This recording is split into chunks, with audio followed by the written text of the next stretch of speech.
Hello friends, copyright strike వస్తే ఈ విధంగా మనకి కనిపిస్తుంది.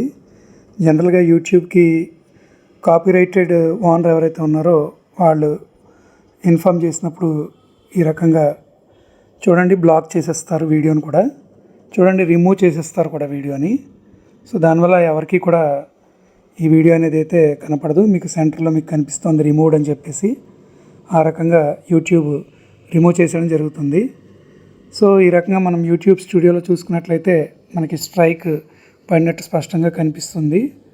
సో అటువంటి దాన్ని అవాయిడ్ చేయడానికి మనం ఒక 2 స్టెప్లని ఫాలో అవ్వాల్సి ఉంటుంది.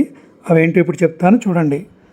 సో ఫస్ట్ది, మనం ఎవరైతే ఓనర్ ఉన్నారో వాళ్ళకి ఈమెయిల్ ద్వారా రిక్వెస్ట్ పెట్టచ్చు. రెండోది ఏంటంటే, మనదే వీడియో అని కనుక మనకు నమ్మకం ఉన్నట్లయితే సో రెండో ఆప్షన్ని మనం సెలెక్ట్ చేసుకోవచ్చు.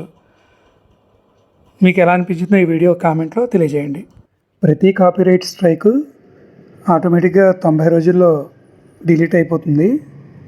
కానీ వరుసగా కనుక 3 స్ట్రైకులు కనుక డిఫరెంట్ వీడియోస్ నుంచి కనుక మనం పొందామంటే మన ఛానల్ని కూడా బ్యాన్ చేసేస్తారు.